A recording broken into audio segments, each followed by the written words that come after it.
Hi, I'm Ebony, and welcome to Motivation to Write, a podcast where I talk to the experts ranging from psychologists to entrepreneurs to therapists, and they offer their knowledge and advice to help writers like you and me step into our full potential.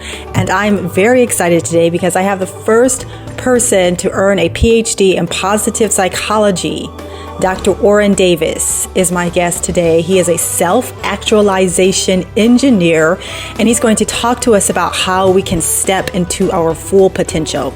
But before we get to Dr. Davis, let's catch up. My 7-day affirmation challenge begins tomorrow, November 8th, and runs through November 15th. There is still time to sign up by the end of today. Just go to JayZ.com and hit the events tab, and you will be taken to the landing page. I am very excited for this event because this is a wonderful opportunity to build community and to start transforming your thoughts from thoughts that hinder you to thoughts that help you. It's also a great this is a great entryway into becoming a lot more aware or cognizant of your thoughts and how they are affecting you, so that you can now begin to reap different results in your life. Because as I said before, where you are now is a direct result of your thinking. So 7-day affirmation challenge. Sign up at JayZ.com. My virtual cocktail party for women who write is coming up soon for the month of November. So if you are getting my weekly newsletter, then be on the lookout for more information. And if you're not getting my weekly newsletter, then what are you waiting for? Go to JayZ.com, hit the newsletter tab, and sign up for that. Now, the virtual cocktail party for women who write is an event where a small number of women, only 8, we get together, and that's because we want time for everyone to speak. We get together and we talk about how we can become better writers, better bloggers, how we can grow our audiences, how we talk about marketing, we talk about self-care, we talk about things that inspire us, we offer advice, we offer encouragement. It's a great space to be able to grow and develop as a writer. So if you are interested in that, then please visit my website, JayZ.com, for more information, and definitely sign up for my email newsletter. Now let's learn about Dr. Orin Davis. Orin Davis earned the first doctorate in positive psychology and is a self-actualization engineer who enables people to do and be their best. His consulting focuses on making workplaces great places to work. His coaching centers around careers, and his research is on flow, creativity, hypnosis, and mentoring. Dr. Davis serves as the head of behavioral science at Vervoe, a science advisor to Happify, and an adjunct professor of business, psychology, entrepreneurship, and creativity. He writes and speaks avidly about human capital, creativity and innovation, and positive psychology. All right. Hi, Orin. Thank you so much for coming back. And I have to let my audience know that Orin was here last week, and we had a great conversation. And when he left, I realized that I did not record any of it. And I was so embarrassed. And I emailed him. He was very gracious, and he's back. And I really appreciate it. So thank you for coming back. It's a pleasure, Ebony. It was unfortunately everybody missed a great conversation, but you were definitely a fun person to talk to. Oh, thank you. And you're on the East Coast, and I really appreciate that because right now it's like 9:06 over there, right? It is. So you're staying up late. That's great to talk to me. I really appreciate that. So Orin, you are an amazing person. You have a PhD in positive psychology? Yes. Okay. And you are a self-actualization engineer. And I'm wondering if you could tell us, like in layman's terms, what is a self-actualization engineer? So funnily enough, research on self-actualization is now starting to add a few question marks to what we think self-actualization is. When I first came up with the term, I was sort of thinking about self-actualization as the fulfillment of your potential. And what I would do is I work on engineering it. So I'm looking at the way in which we as human beings are a complex system that has the goal of fulfilling the potential of that system. And I'm looking at the variables and the interactions between those variables in the environment, our lives, to figure out how we can pull strings on those variables to promote our greatest potential and actually turn it into a reality. Okay, I like that. So realize our greatest potential so that we can kind of realize a better reality for ourselves. Mm-hmm. Is that accurate? Okay. So you have this really great TEDx talk that I saw, and it was that TEDx talk that made me want to talk to you. It's like, I have to talk to this man. Can you kind of take us through those steps that you talk about in your TEDx talk? So there were a whole bunch of them that I was talking about, but one of the primary things has to do with reverse engineering the advice that you get. I mean, my main purpose in that TED Talk was that I found that there were a lot of people reading advice columns, reading advice books, and they were just taking the advice at face value. And that's kind of a scary thing. Like, don't do that. These are people that don't know you. They've written generic advice, and you need to be aware of who you are relative to that advice. So also to keep in mind that a lot of what people call best practices fall victim to what's called the survivorship bias. That is, we only study the people that succeed. But so often we don't study how many people tried the exact same technique and failed. Right. So we actually don't know what the success rate is. Right. Or we don't see, like, for the people that are successful, we don't see all that they went through to reach that point of success, which was probably a lot of work and struggle. Yeah, and we only see the success. So there's an old saying that it takes 10 years to be an overnight success. Nobody sees the 10 years. They just see, one day somebody's unknown, next day they're a superstar. Right. Yeah. So what if I know that I want to, so I have an aspiration, I want to become a great writer. I want my blog to be read by lots of people, and I just want to feel confident as a blogger. So what do I need to do? What would be like the first step I would take to reach my potential?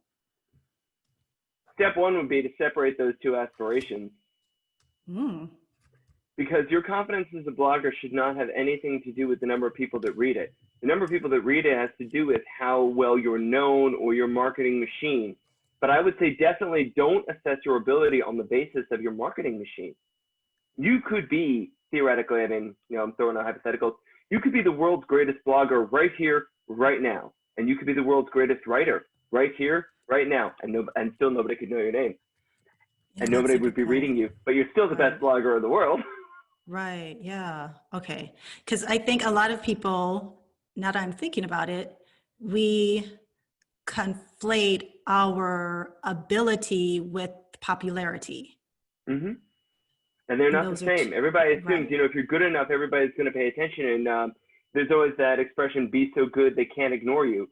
Except for one thing. There's no such thing as so good they can't ignore you. It's all about getting that shot. Okay. That makes sense. You still need to get the shot. You still need to get recognized. And funniest thing is, when I stop and think about the 50 smartest people I know, I think about how many of them are household names. Remember, I'm in academia, so I know really smart people. Right. I can tell you, you've heard of none of them. And most of them don't even work in academia anyway. Many of them were in academia, left academia. Many of them don't have doctorates. They're just extremely smart people doing really cool stuff. But they've chosen not to go on paths that get them known. And I look at, and that's both the commentary on academia and on a whole bunch of other things. But I've noticed that many of the people that are getting famous, some of them are truly brilliant people. Some of them aren't, but they have a good marketing machine. And there's a lot of misinformation that comes out. There are a lot of people that offer snake oil, but they're well known. So Right. So for people, like, let's say I really want to monetize. And so I'm thinking, well, I'll be successful. I will have reached my potential when I am able to monetize X amount of money for my blog. That's not the way to look at it. No. The way to look at it is, how well of a writer am I? Like, how would I measure that? I guess is what I'd ask is, what are your values? Is money your value? Is money your measure? If so, then money is a measure, because then your goal in actualizing your potential has to do with the money you're making. Although I would point out that probably you're getting your money for a purpose. So that money is fulfilling a purpose, right? People talk all the time about, wanting to make money. but nobody ever talks about what they want to do with it. So what's the point of making money if you don't know what you're going to do with it? That's a good point. You want to monetize your blog, you want to make, a million, billion, whatever it is, dollars. Is there a reason you need $1 million or $1 billion? I'm not saying it's a bad thing to want that money. Everybody's like, yeah, I'd love to have $1 billion. Great. How would you spend it? You'd be amazed, and I've done this to people, and it's amazing the blank stares I get when I'm like, okay, so how would you spend your $1 billion? Well, and you see people stop cold on this because they never really thought about their values. They never thought about their value system. They never got to know themselves, what they think is important. And when you talk about actualizing your potential, I would very, very much hope that you know what you value and what you want to become and what kinds of good, not just goods, but good that you want to promote in the world. And for you, I mean, it's the written word, but it's not just the written word. It's the ideas that come with the written word. It's the inspirations that will come with the written word. I mean, I'm sure you've got your own, and I'm sure that you could tell me much better than I about what it is that, why you do the writing and what your goal is getting the word out. But then the question is, have you created the effect that you wanted to create? So it seems like, I guess before you even try to like plan out how you're going to reach a particular goal, you should really ask why. Like, why are you what are you really trying to achieve? Is it the money, or is it something deeper within yourself that you're trying to satisfy? Yes, and there's nothing wrong, and people often judge themselves when they say, I just want money. And to that I say, there's nothing wrong with that. Making money is a great idea. And, but to know why you want that money, to know what you're planning to do with the money. But it's understanding what is the goal, but also why is the goal. But often as you're exploring, you start with a what. You say, yeah, I want to make money. Okay, great. That's a good place to start. But then why do you want to make money? Right? Or I want to make money off my writing. Why is it important that you make money off your writing? And, any answer is fine. And just as long as it's something that resonates with your values, who you are, the good you want to create in the world, and the legacy you want to leave behind.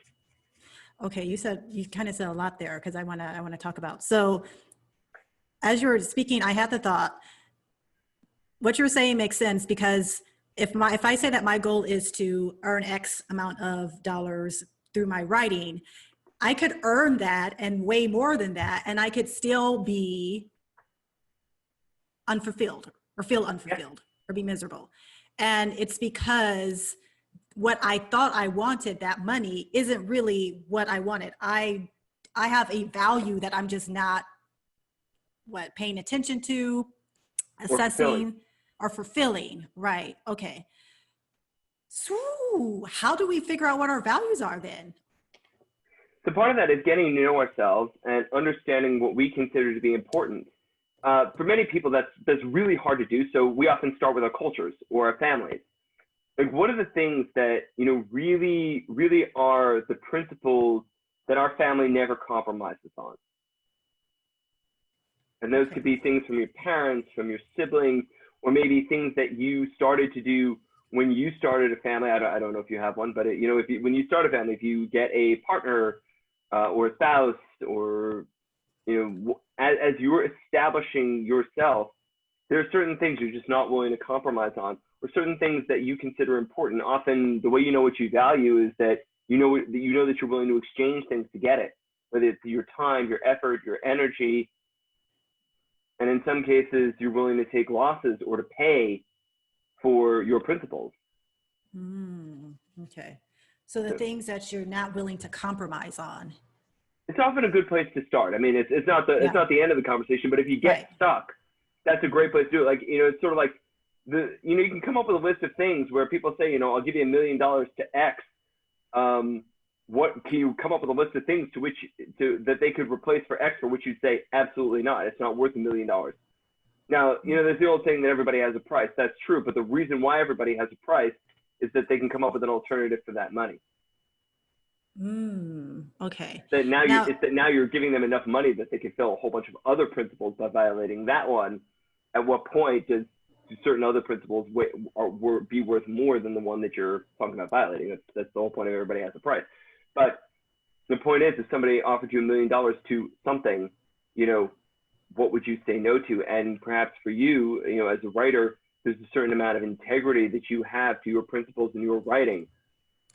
And for example, you know, would you be willing to write, you know, just a trashy piece that is completely denouncing somebody on the internet that you admire? Would you do that for $1 million? Probably not. Mm-hmm. Right. Now, how important is this? How important is knowing your values as far as like career path? Because I'm thinking, is it possible that I want to be a writer for all the wrong reasons? Because I just don't, if I haven't really considered my values and I just figure I want to be a writer because I figure I have talent there, that might not be the correct career path for me. So once you start getting into right reasons, wrong reasons, it's right and wrong according to whom. So, you know, you can tell me this and I could say, well, in my opinion, you're writing for all the wrong reasons. Or I could say, in my opinion, you're writing for all the right reasons. In either case, I say that only because I don't know your value system. But if I found out your value system, I might say, you know what, you're writing for all the wrong reasons, even though I thought you were writing for all the right reasons. I mean, at the end of the day, both at the beginning of the day and at the end of the day, you're looking in the mirror all by yourself. So you better have a good answer to what that reflection is going to ask you, which is, how did I live this day, or how am I going to live this day? Right. Now, I remember last time we talked, you talked about, you mentioned uniqueness, like being unique. And I said, like, isn't your talent what makes you unique? And you said something I never forgot. You said, no, it's your experiences. And I'm just wondering if you can talk a little bit about that, because I think there are a lot of people that believe that their talent is what makes them unique. So I'm a great writer. That's my uniqueness. That's what I'm going to capitalize on. And that might be part of your, you know, your greatness, like as a person, but there's a whole lot of other stuff you're not even thinking about that accounts to your being unique. Mm-hmm. Yeah. And those things say a lot because, I mean, for example, you're a great writer. I bet you could name a whole bunch of other great writers too. Exactly. Right. Yeah. So you're not alone as a great writer.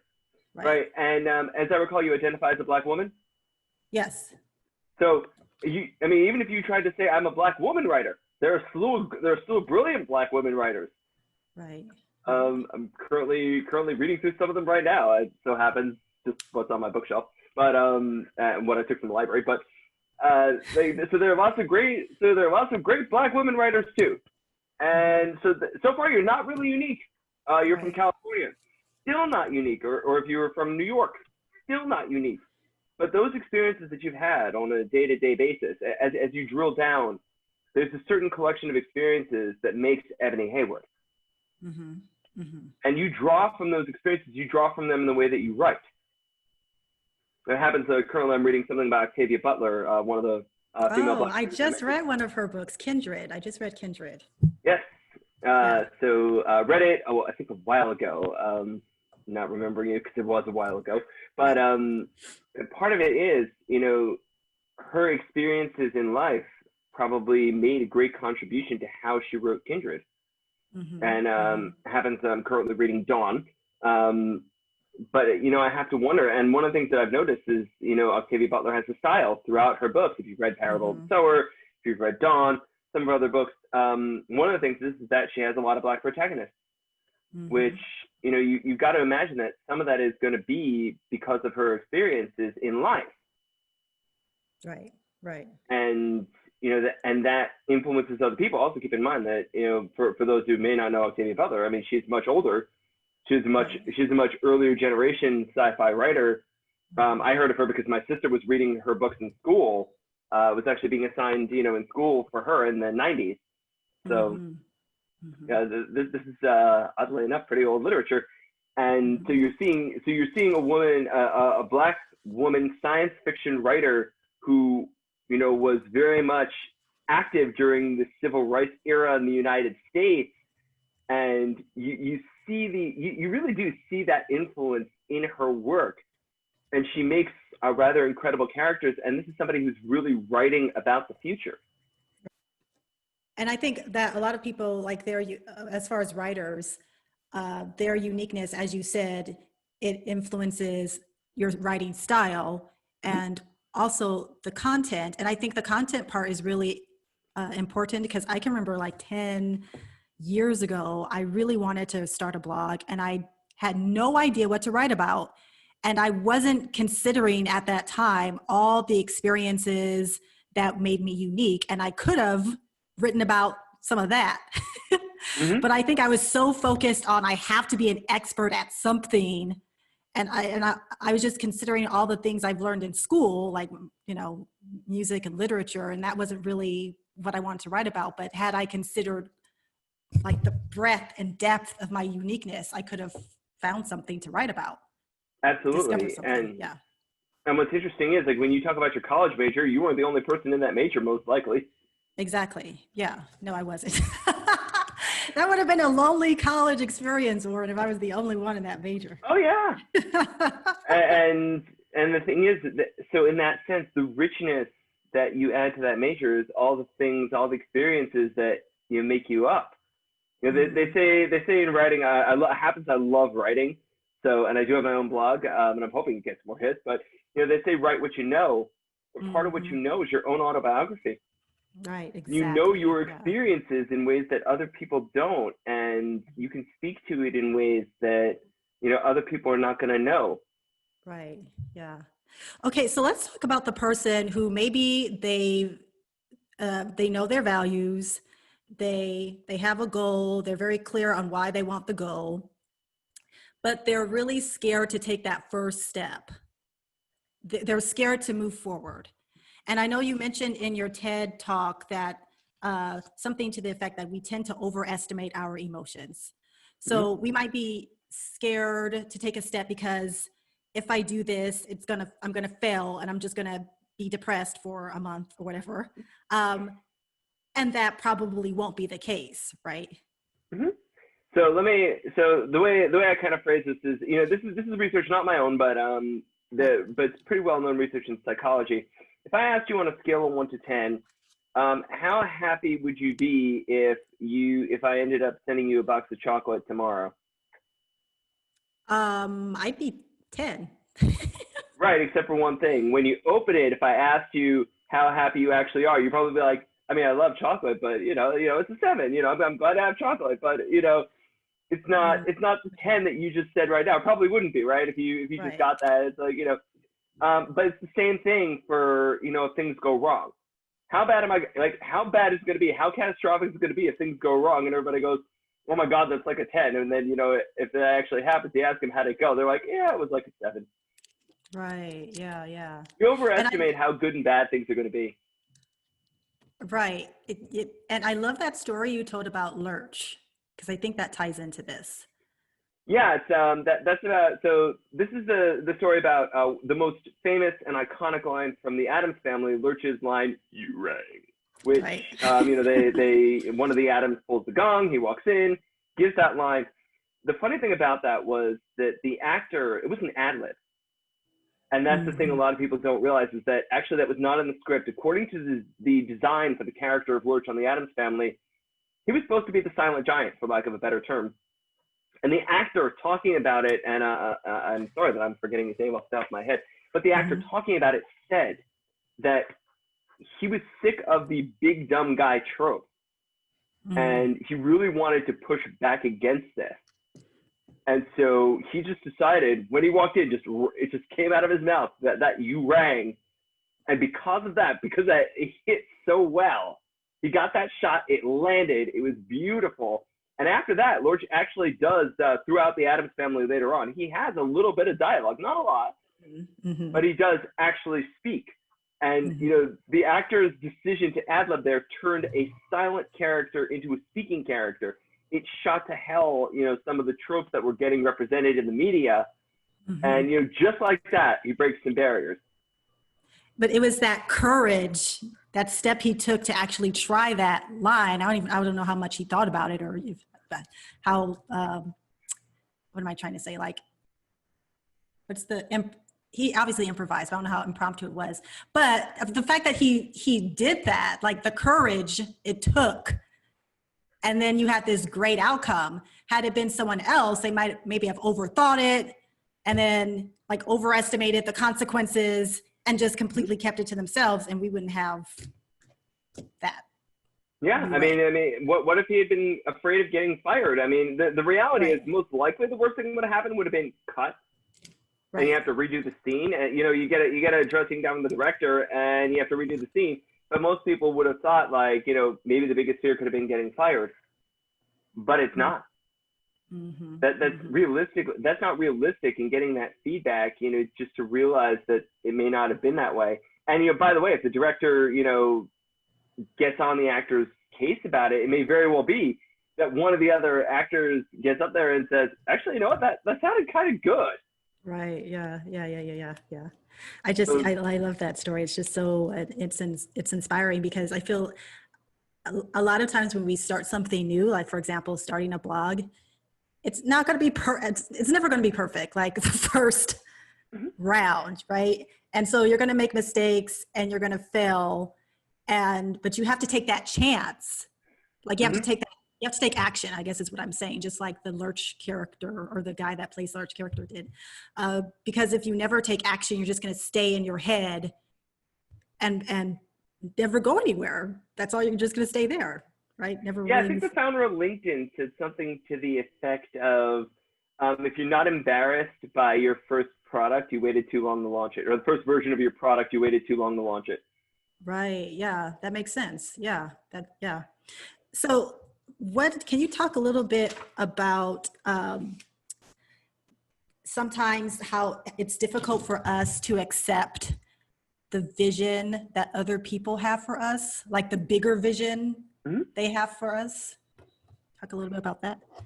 Sure. I mean, those that get to know us, they see us in a way that's different from the way that we see us, right? I mean, just for example, how many people deal with imposter syndrome, right? And I'm going to tell a personal story from this. When I was a graduate student, I was finishing up my PhD, I was getting ready to defend, and I was definitely having a bout of imposter syndrome, and I was kind of afraid that, I didn't know enough, and here I am, like, once you're a PhD, you're considered like an expert, you're a world-class expert. But the funniest thing is the more you learn, scientists really know the extent of their ignorance, and that's one of the most difficult things. Is I know how little I know. I've just spent years researching this topic, and I feel like I don't know anything about it. And like, I'm not sure. Do I know enough to write about this and publish about this and be a public scholar to the world talking about this subject? And Csikszentmihalyi basically, he helped me out with this. He was like, yes, Orin, you are ready for this. You are ready. You are capable of standing up there and defending this dissertation. You spent years working on this. You wrote this. You came up with the theory, and you're ready. And I was like, and my interior monologue, like I knew he was right. Like, he's telling me this, but my interior monologue was still going, are you sure? Right. Yeah. Why does that happen? But also, getting the first doctorate in positive psychology, it's like, okay, wow. Yeah, I'm the first guy to be doing this. And so all the, I felt like the weight of the world. I'm like, you know what the funniest thing is? That's kind of ridiculous. The weight of the world is not all on my shoulders here. Just because I'm the first one, I'm in no way the last one. So, it doesn't, like, I was worried about it. It's like, in a certain sense, I'm kind of, looking back on that, I was like, how egotistical was that? But the funny thing is, I was so busy worrying about it. Like, what paths am I charting just because I'm the first guy? Or what responsibilities do I have? It's like, you know what? I'm not alone on this. There really will be other people. There are other people. I know who they are. So, like, right. There are lots of other people who did this. But what's funny is we can get lost in self on that. We can get lost in ourselves on this. And we're so worried about what we have to do that we're not really thinking about, like, either how egotistical it is that we're taking on so much when really we don't have to, and nobody's expecting us to, and it's kind of ridiculous for us to be claiming that we would. Right. And the funniest thing about this is we never say these things out loud. They're private doubts. They're private things that we're thinking. Like, many of the cases, we don't say that out loud, but part of that's because we're embarrassed to say that stuff out loud for fear that we're going to be called egotistical or ridiculous or any number of other things. We're afraid of people's perception of us. Mm-hmm. But the irony is, in many cases, people see us as something far greater than what we are. Because we know all the little flaws, we know all the little quirks that we have, all the little mistakes we made. It's a funny exercise I do with my students, and this is hilarious because it almost always works exactly this way. They give a presentation, and then I ask them how often they think they made a mistake in the presentation. They think that they made a slew of mistakes in the presentation. The audience didn't notice any of them. That's amazing. Yeah, I mean, I've been there. Yeah, yeah. It's incredible how because we notice all our mistakes, but most other people, first of all, they don't notice, and second of all, they honestly don't care. Right. I think that we think that people are thinking way more about us than they actually are. Like people just are not thinking about us that much. Yeah, we're just not that important. As right. much as, but we're that important to ourselves, and that's the thing. It's hard for us to see past the fact that to ourselves we're extremely important. I mean, we ought to be, but to everybody else, we're not that important. And that is simultaneously both a sobering and humbling fact, but also a relief. Yeah, that we just don't matter that much. It's okay. You're not that. Don't worry so much. You're not that important. You are important, but you're not that important. Right. That's so funny. And go on, finish. So as we're talking about the visions that other people have of us, we need to be willing, we need to have the courage to accept the fact that we might just be better than we are. And that's hard because we're often taught to be hard on ourselves. We're taught to see the flaws, and we know what we mean to be. The irony is, right? Nobody knows what you mean to do. People only know what you actually do. Unfortunately, you know what you meant to do. So if you do this amazing thing, according to everybody else, but it's nowhere near as good as what you meant to put out, you're like, damn, I'm such a failure, and everybody else is giving you a standing ovation. Right. Yeah. So can you put that aside and accept the standing ovation? Alternately, you think you did an amazing job, but it totally flopped. Can you put aside that fear of the implications that you totally flopped to accept it as a learning experience? It takes a lot of courage, and to face it, and to look it in the mouth and in the face, and to look into this yawning maw of doubt and screwed up and you're a failure and you're never going to make it and you are forevermore a complete and total 100% loser who is not worth living, and that can be our interior monologue. And just accept the fact that yes, you failed here, but the fact of the matter is not everybody thinks you're a total failure, permanently and forever. Why is our self-talk so traumatizing at times and abusive? Is it because our minds are trying to protect us, and so they're always looking for stuff that can go wrong? In certain respect, that is a common strategy. Yes, we wanna predict all the things that go wrong. That way, if it doesn't come out as bad as we thought, at least I mean, think about it this way: if I tell you something bad is going to happen to you tomorrow, and you prepare yourself for disaster, and then what happens is somebody spills a glass of water on you, you're gonna be cracking up tomorrow. When I come back, I say, "See, I told you something bad was gonna happen to you tomorrow." But the thing is that if that doesn't happen, if you don't prepare for it, how would you feel if somebody spills the water on you? You're like, oh my God, I'm wet. Like everybody would freak out. Like they'd have this whole thing going. But if you've already catastrophized, it's not so bad. And you'd even be laughing. I mean, could you imagine that? Could you imagine that if I told you, what, tomorrow somebody's going to spill water on you and you're going to think it's funny? Simply because I told you something bad is going to happen tomorrow, so you're going to catastrophize. And when you find out that what I really meant is tomorrow somebody's going to spill a glass of water on you, you're going to be laughing your butt off. Right, that's true. I mean, it's true for all of us. Yeah. You mentioned something earlier. You said that we get lost in when thinking about all the things that can go wrong, or in fear of taking whatever step we need to take, think about what people are going to think about us. We get lost in ourselves, and it's really not even about ourselves. You didn't say exactly that, but you were kind of hinting that. So I kind of want to talk a little bit about that, because I think if we put in the context of bloggers, the blog is bigger than us. Like my blog should be bigger than me, right? But if I'm caught in my own head and I'm scared of what people are going to say about me, and I can't accept this bigger vision of myself, then I'm making it all about me. Well, it's easier to make it about you than to make it about the bigger thing, because if it's about the bigger thing, that sounds like a really big thing to attack. Right? I'll give you a funny example, right? There's so many issues we're looking at in the world today, and you think like, there are all these issues that have been there for so long. Why doesn't anybody do anything about them? Part of it is because when you look at it, the issue is so big and we feel so small, especially compared to that issue. And so we think, I can't do this big thing.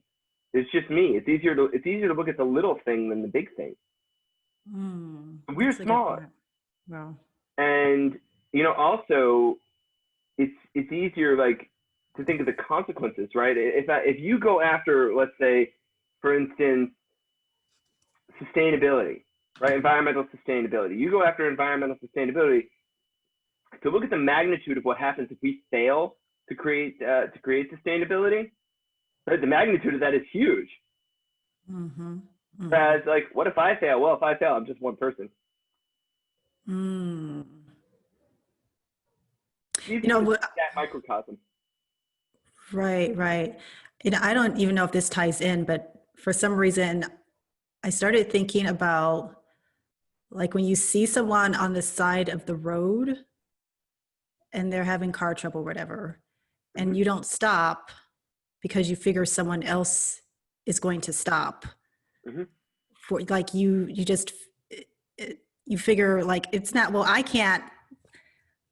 This might be the opposite of what you were saying, but sometimes I feel like in our heads we're thinking, well, there's plenty of other people, like, out there that he's going to get help. It's not, I can't really do anything for him, or I could, but surely someone else is going to do this. I don't know why I thought about that. It probably has nothing to do with what you were saying, but it just popped up in my head. It's that we don't want to look at this we don't want to look at this broader issue of helping other people when there's a need at this local level. That's okay. Hard to look at, because it's like, well, the responsibility for helping people at the local level is diffuse, right? I mean, there's lots of people in the community. Surely somebody's going to do it, right? I've got more important things to do. I've got other things to do, and it's going to matter differently for other people. And yet, when you stop and think about it, ironically, some of the best moments of our lives are when somebody helped us and they didn't need to. Right. Yeah. It's those little small things that people do for us. Right. That's so, yeah. So how, Orin, can we begin to, like, build up the courage to self-actualize? Like, how can we begin to accept this bigger vision that other people have for us? How can we begin to take a move forward to our goal of reaching our potential with so much of this crazy, I don't want to say crazy talk, because I know you called me out on that last time, but all of the thoughts and stuff we do to ourselves to keep us stuck? How can we, like, unstick ourselves? Let me ask you something. How would you describe your success as a college student? I feel like I was successful because I feel like I had a pretty good GPA and I got along with my peers and I had lots of fun and my professors liked me. So you were pretty good.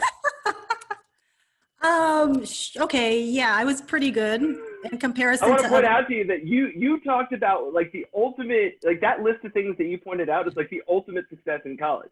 That's like everything, right? And all you did was call that pretty good. Do you see how you minimize? Do you see how you minimize excellence? Well, you know why? Because I feel like you suggested that it wasn't, so I just went along with it. Like, when you say, okay, so you were pretty good. But when did I do that? You just did. No, but when did I suggest that you should minimize your experience as a college student? Yeah, you did not suggest, but I kind of inferred that you were suggesting. No, I just know that most people, when you ask them how they did at something, they minimize the success. What's funny is we do our own self-talk also. And internally during our self-talk, we often like, yeah, I did okay, yeah, I did all right. But like, you probably remember every single not A you got in college. If you managed to get some not A's, you probably remember them all. Here's the funny thing. If I asked you to give me the collection of all the A's you got, do you remember the collection of A's you got as well as the collection of not A's you got? No, I don't. Funny, because you probably got a hell of a lot more A's than not A's, true? That's true, yeah. So in other words, you have a hell of a track record for getting A's in college, and yet what you remember better are the times when you didn't. Now, yeah, granted, those are the exceptions. But why? But I mean, getting a lot more A's than not A's, I think that makes you a pretty successful college student. It does, yeah. It does, right? We don't, and my point to all this is one of the main reasons why we don't have courage is that we put a lot more emphasis on our failures than on our successes. So here's the thing. Some people are, might say like, I'm afraid to go to the next level. Like, if hypothetically you were to say to me, I don't know if you have a graduate degree, but if you said, no, think about going to grad school, but I'm sorry? I do. Yeah. But maybe before you went and got that, you might be saying, I don't know if I should go to grad school. I don't know if I'm a good enough student. And I'd say, why? It's like, well, I got all these not A's in college. I'm like, you probably got a hell of a lot more not A's than those A's, right? Well, yeah, like, okay, so you were a very successful college student. Plus you had the social life and all your professors liked you and so on and so on. You have every reason to go to grad school, but you're looking at the B. You're looking at whatever B's you got or B pluses you got or A minuses that you got, and you're thinking about those. And it's the same thing when we feel like we lack the courage. We lack the courage because we're so busy looking at our failures that we're not looking at our long track record of successes, large and small. And all those little things that we do, and funnily enough, those little things that we discount, just for example, those little kindnesses we were talking about before, that turn out to have made such a big difference in our lives. Well, similarly, those little successes, they matter. Right. And we have track records of success. So if, for example, if you said to me, I'm not ready for a big time blog because, I've had all these failures as a blogger, and I'm sure you've had some because you've been a blogger for, you said, for about 10 years. So you've almost certainly had some failures. Right. And you might point to those failures and say, those prove I'm not ready. And yet the irony of this is you have so many successes and those probably do prove you're ready. Right. But I always get hung up on, it's just like when you get, you had a performance, like I was a music major, so I had a lot of recitals and that type of thing. Oh, wow, you're really multi-talented. I maybe. But anyways, we would always have an end of the year, I can't even think of what they were, juries, and we had to sing in front of the professors.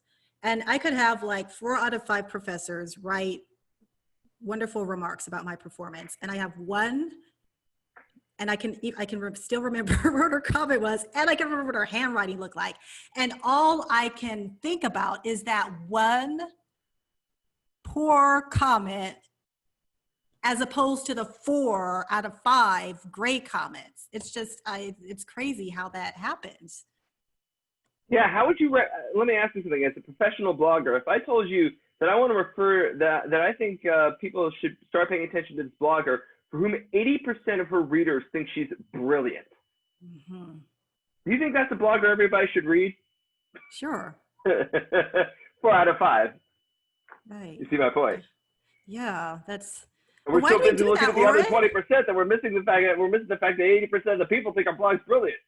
Is that something we're taught, or is that just something? Are we taught to, like harp on the negative instead of the positive, or why does that happen? Well, some research shows that negative is more salient than the positive, and certainly if we want to improve, and if we want to get to that perfection level, which some of us drive for more than others, but many of us are still going to that perfection level, then it's going to be the negative feedback that proves that we're not there yet, and we want to get there. So how do we get past that negative feedback? Right. The thing is, we put too much emphasis on it. Right. And we also forget the fact that 80% can be, depends on the situation, but in certain contexts, 80% could be amazing. We have to contextualize the numbers that we get. Sometimes 80% is hard. Sometimes 80% is amazing. And we need to put that in context. Oh, so you mentioned last time we talked about, I asked you a question. I think it had something to do with this. Like when would a person know that it's just time to give up? Like they have this goal or this dream and they've tried and nothing's working. They think nothing's working and they're at the point where forget it. I'm totally done with this. But they haven't, perhaps they shouldn't quit because maybe they're not thinking about this track record of successes that they've had. Mm-hmm. They're overlooking that and focusing on the few failures. So I would say you should quit when you're killing yourself to make it. Figuratively speaking, especially, but when you're killing yourself to make it, that's when you quit. Because you shouldn't, the whole point is to live your life. And for whatever you're doing, the point is for it to be part of your life and for that to be something that's incorporated into your life. It's not supposed to take away your life. Yeah, that's a good point. So when you feel like the goal is you're attaining or working toward this goal at the expense of your health and wellness, or even at the expense. Well, more of your health and wellness than you're willing to pay. Okay, can you talk a little bit more about that? Because for many of us, we do toil away at the things that we love, and we do sacrifice our health and wellness for the things that we love. I'm not necessarily saying that's the best idea in the world, but my point is that, all of us, we have a certain amount of time, money, energy that we're willing to expend. But at what point is that killing us? And, in a certain sense, I'm going to quote Ayn Rand on this, but it was a great line. If I should give my life, to what greater cause can I give it? And and in that sense, we are giving, all of us, we're living every day. We're giving our lives to the causes and values that we consider to be most important to us. And so similarly, if we're giving away our time, our energy, if we're giving away our lives for something that's not worth what we're going to get, why we're going to still do it, that's the time to quit. When success isn't worth it anymore, when the price is too high, right? I mean, imagine if somebody told you that in order to be successful as a blogger, you could never have a romantic partner. That price, if that price is too high for you, you're going to say, then I don't want to be a successful blogger. So that ties into your values then, right? Yeah, it's what are the most important things to you. And by the way, one of the debates we're having in society right now is the people that feel that having a family is one of their highest priorities. And we're getting into the question of whether having a family should come at the expense of one's career or not. And in particular, unfortunately, it's women who are bearing the brunt of that debate. And the fact of the matter is, we're forcing people to make either or choices when it probably should be yes and choices. And part of that is because of the illusions that we as a society have about people having a family or people taking time out to have a family, as if, taking a break means you're going to lose your momentum completely and everything's going to go to hell. It doesn't. We got to get over that myth. But similarly, it's the fact that that's meant that a lot of people and a lot of brilliant and talented people, and again, unfortunately, especially women, have left so many fields because they've been forced to make this choice of romantic partner, family, things that they truly, deeply, personally value that are a critical part of their lives that they're not willing to sacrifice. And then this career thing, which, may be a shade less important to them than family. But it's like, okay, so then if you're going to force them to choose, yes, obviously it's a binary choice, so you got to pick family. But then why are we forcing that choice? Right. And so what happens is, people being forced in this choice, they do quit. They do leave careers. And, the funny thing is, we've created a world where that has to happen. And so part of that is, as we're looking at this, we look not only at the choices we make and the comparisons we have to make, but we also should at least be asking the question of, is that the way it should be? Do I have to give up my life? Do I have to give up my identity for these things? Well, I think a lot of it's culture plays into that, and stereotypes, right? Because, and especially for women, where there's the stereotype of what a mother should do and who a mother should be. Like, you should be at home with your children, and you shouldn't be working concurrently, and you should act this way. And so I think a lot of women just kind of they concede to that ideology, that because they don't want to be looked upon as not woman enough or not good enough. And as a guy who's been dreaming of being a father, since he was old enough to know what one was, I absolutely hate that stereotype because of the flip side of it. If that's how women are supposed to be, then what are men supposed to be? And when I was a Red Cross certified babysitter, I was the only guy in the entire class. And like, what the hell? Like, what the hell? Like, shouldn't men be involved in childcare? And like, thinking about the battles, like I look at the battles that women are fighting right now just to be able to take family leave, and I'm thinking, I seriously hope they win this quick before I have kids, because I want to have this, because otherwise, I'm not even going to be able to fight. Unfortunately, because of the things that you're saying, until women win their own battle for maternity leave, I'm never going to get time off as a dad. Right. Yeah. And, and are people going to, and how much worse are people going to look at me when I say, I do want to spend time with my kids, and I do want family leave. And like, and I have spoken to so many men who are absolutely sick and tired of the flip side of what you've been talking about, that, we're expected to just ignore the kids, ignore the family, just be a breadwinner, be at work all the time. And you know how many men just want to be dad and want to be there with the kids and with their spouses, helping out? Never mind the families that have two dads, where like, there are no moms, there's just two dads. And like, both of these dads want to be dads, and it means the world to them. It's the whole point. So how do they self-actualize, Orin? That's a whole other conversation. Right? Part of that is they choose to be dads. Yeah. But it's actually the same conversation. And part of that is because being a dad is part of their identity. They choose to be dads, and they choose to work together as a couple to both be dads. The same as all couples. Same as all couples that are having kids. They're choosing to help each other with the childcare, and to be the dads and to help each other, not just to be dads, but to be the dads that they want to be. You brought up identity, and I have another question, and I'm out of time. No, keep asking. I'm good if you're good. Keep asking. I'm gonna have to edit this down after I finish recording. But so I can remember when I was in college, I had a professor, and he was talking about as an undergrad, and he was talking about how there are some musicians who are not so caught up in their identity as a musician, or that their identity as a particular musician.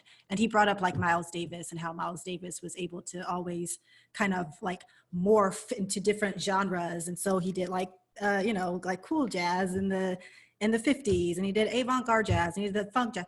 But then you have some musicians who are just so stuck on their identity as, I'm a musician of this particular genre, and I can't remember her name, but he brought up someone like in the 60s. And so if something happens to that genre, it becomes not as popular, or something happens to their voice or whatever, they just like dissolve, or they just disappear into nothingness or have a breakdown. And so my question is, like, as a writer, should I be identifying myself like as a writer or as a person who writes? Is there a difference? Do you know what I mean? Again, I would say, rather than making it about identity, I'd say to make it about values. To identify yourself as a person who values writing. And then that's something that you do because you feel called to do it. But what if things change? What if things change and suddenly, for any particular reason, there becomes a louder call for you to do music than writing? That doesn't mean you don't value writing, and it doesn't mean you're any less a writer. But it means that at that time, music is giving you a much louder siren song. Right. Yeah. And you're still a writer, and you're always a writer, and you have been a writer, and so that'll never change. But I mean, let's say, for example, you become a famous writer, and then later on you become a famous singer. Why does the one have to? Well, okay, so let's talk about that. Let's say if I were a singer instead, and let's say something happened to my voice, and I couldn't sing anymore, like some disease or whatever. I might have a breakdown. Like, what am I going to do with myself? I was a singer and I can't sing anymore. And or you could look at people like JayZ who became, much more like, if I told you, for example, like if I asked people to like, who's JayZ, right? Everybody thinks of a hip hop artist. What if I told you JayZ is an investor? Right. Okay. Yeah. Well, I think that's easier. I think had you asked me that question like 20 years ago, I don't know if he was an investor 20 years ago, I'd be like, oh, whatever. But because I feel like he's not a has-been, that's a horrible thing to say, but I mean, he's an old guy. And but as a rapper, a lot of young people look at him as a has-been. So it would make sense for him now to be an investor. I don't think that would be too far-fetched for like a young person. Oh, okay. Except for one thing. I don't know. He's always a hip hop artist, number one, and number two, the number of people that owe their careers to JayZ, the number of barriers he broke, the number of paths that he tread, right? I mean, JayZ in so many ways made the hip hop world what it is today. He was a mover, a shaker, somebody who really made it in a lot of ways, and he's still doing it. And I think that very much makes him a hip hop artist. And the fact that you could now call him an investor, he doesn't just invest, blindly or just as a just a dude who puts in capital. This is a guy who was in the trenches. This is a man who knows how to make, a hip hop album. He knows because he's done it multiple times and very, very, very well. Right. So, right, yeah. And he couldn't be the man that he is without also being an artist, a hip hop artist. And now that he's shaping the art, he is no less an artist for the way that he shapes the art. Just because he's not up at the mic anymore.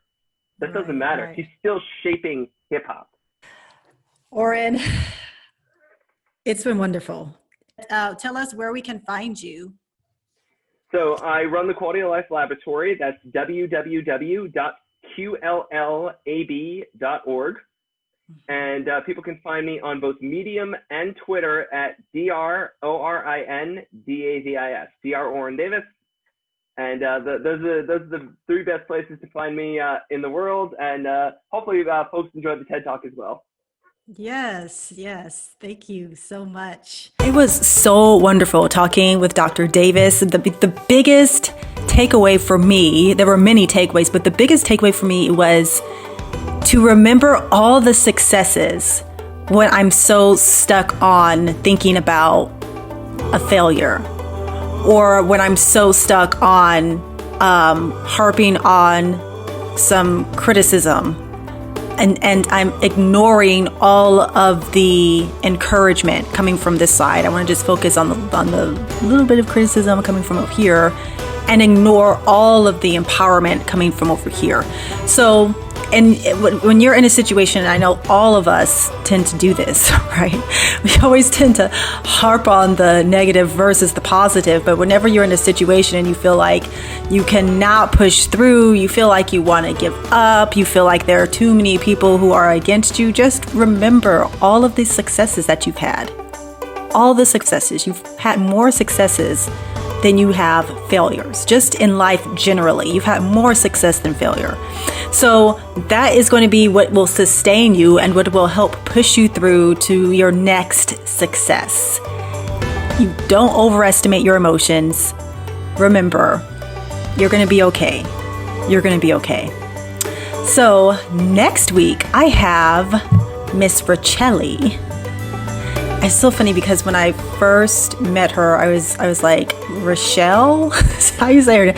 No, it's Richelli. And she is a marketer. We have another marketer, and she's going to talk to us about some really cool marketing strategies to boost our blog. So stay tuned next week. Thank you so much for watching Motivation to Write. And remember, subscribe to my newsletter on zayzo.com. Also, you can follow me on Instagram at Motivation to Write and Twitter at Ebony Haywood. Okay. Bye-bye.